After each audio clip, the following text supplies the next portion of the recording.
Bonjour et bienvenue sur afleurdepeau.fr. Aujourd'hui, c'est un nouvel épisode de la série Makeup Basics dans lequel nous allons traiter donc le V externe et le creux. Avant, je vous avais bien sûr montré donc comment façonner le coin interne. J'avais utilisé pour cela Crystal Avalanche et j'ai ensuite façonné ma paupière mobile avec Deep Truth et je vais maintenant procéder au V externe et au creux. Donc pour cela, généralement, je dis toujours utiliser une couleur mate pour le creux. Pourquoi? Parce que le creux est quand même quelque chose d'enfoncé, donc forcément on veut continuer dans ce délire, c'est-à-dire d'enfoncer optiquement le creux, de donner de la dimension à l'œil. Et si effectivement on posait un fard irisé dans le creux, cela aurait l'effet contraire, c'est-à-dire d'attirer l'attention sur le creux, de mettre l'accent dessus, et c'est bien sûr pas ce qui est désiré. Par contre, si effectivement vous mélangez, vous mettez dans le creux un fard irisé mais qui est assez sombre, ça ira. C'est à vous de voir, mais je dirais qu'au début, façonnez le creux avec des couleurs mates pour que ça fasse le plus naturel possible. Voilà, donc c'est pourquoi je vais utiliser aujourd'hui pour mon creux la couleur Fig One, qui est un excellent mat, un couleur figue. Donc nous avons deux méthodes pour façonner un creux. La méthode la plus facile, c'est d'y aller avec un pinceau estompeur. Je vais vous montrer ça tout de suite. Vous allez en prendre donc sur votre pinceau estompeur, c'est ce qui va le plus vite, c'est ce qui est le plus diffus, le plus simple pour les débutants. Vous allez commencer à poser votre pinceau dans le coin, hop, vous tournez un petit peu pour déposer la couleur. Comme vous voyez, j'en ai déjà dans le coin, hop, hop, hop, hop, vous effleurez un peu et vous montez au fur et à mesure, voilà. Et généralement, ça devrait fonctionner avec seulement une prise de matière. C'est comme ça que vous allez avoir le résultat le plus joli, le plus soft, quoi. Bien sûr, rien ne vous empêche de prendre la couleur et de mettre autant de couches que vous voulez, mais après ça revient à faire la méthode suivante que je vais vous montrer. Alors pour la méthode suivante, nous allons travailler au pinceau précision.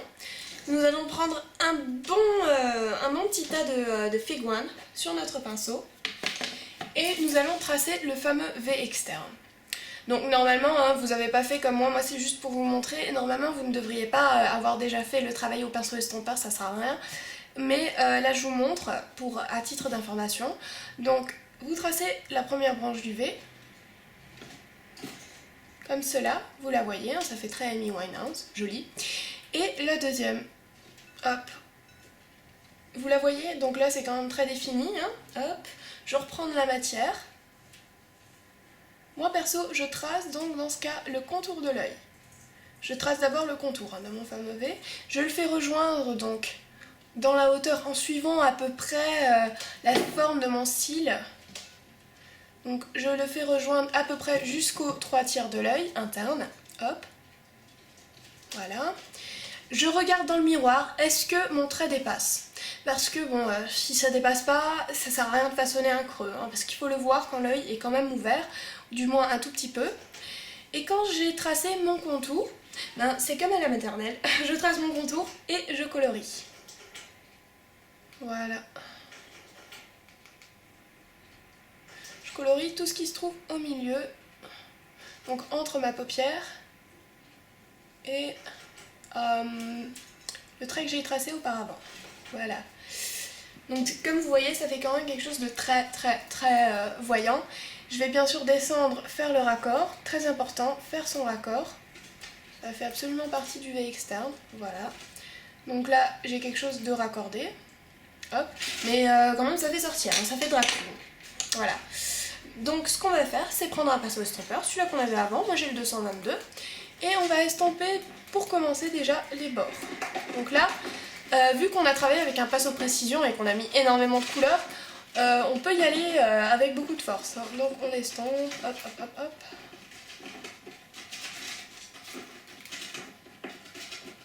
Donc forcément c'est une méthode qui prend bien plus de temps, mais après elle est peut-être plus précise et plus intense. Après je sais pas, franchement je me suis jamais posé la question, est-ce qu'utiliser plusieurs couches au pinceau estompeur ou tout de suite faire le gros dessin et après l'estomper, à mon avis ça revient quand même assez au même. Donc voilà, j'estompe gentiment mes bords. Et là forcément vous verrez qu'il y a de la couleur qui s'est déposée, donc quand on a les yeux ouverts, qui s'est déposée au-dessus du creux et qu'on la voit, hein, c'est-à-dire on la voit là, c'est quand même évident. Hop. Après, souvent, il va falloir rajouter quand même au pinceau estompeur un peu de matière et vraiment la passer dans le creux. Donc là j'utilise le 222, mais le 217 serait parfait aussi, il n'y a aucun souci. Voilà, donc j'ai déposé encore un peu de matière. Et j'estompe gentiment. Voilà, et vous avez donc aujourd'hui appris par deux méthodes, donc comment façonner un creux. Donc vous avez soit la méthode précision, donc avec un 219 de tracer d'abord quelque chose de très grossier et après l'estomper, soit tout de suite vous y allez pour un résultat plus doux, plus flouté, avec un pinceau estompeur directement trempé donc dans la couleur. Voilà, vous pouvez bien sûr au lieu d'utiliser le 219 en pinceau précision, utiliser le 228, parfait aussi. Certains utilisent un pinceau biseauté, pas de souci, c'est super, ça marche très bien, mais tout est dans l'estompe, hein. Dans l'estompage, il faut toujours bien estomper pour avoir un résultat sympa.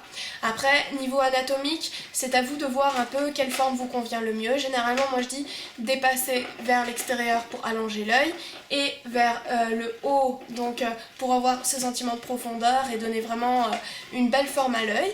Mais après, effectivement, c'est à chacun son œil, à chacun sa forme. Donc, petite précision encore, généralement quand on fait son creux, on perd énormément d'intensité au niveau de la paupière mobile. Donc ce qu'on va faire ici, c'est un peu retoucher notre paupière mobile. Et je vais utiliser donc le fard que j'avais utilisé, qui est Deep Truth, un magnifique bleu. Et je viens la poser, comme vous voyez, il y a à nouveau beaucoup de couleurs qui viennent se rajouter.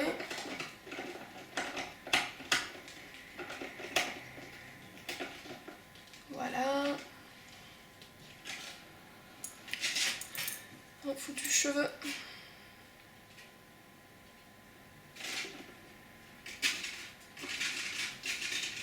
Donc voilà, retoucher la couleur de paupière mobile, c'est quand même quelque chose de très important hein, pour avoir un super rendu. Donc voilà, c'est tout ce que j'avais à vous dire par rapport au façonnage donc, du coin externe et du creux. J'espère que cette petite vidéo ait pu vous apporter de nouvelles connaissances.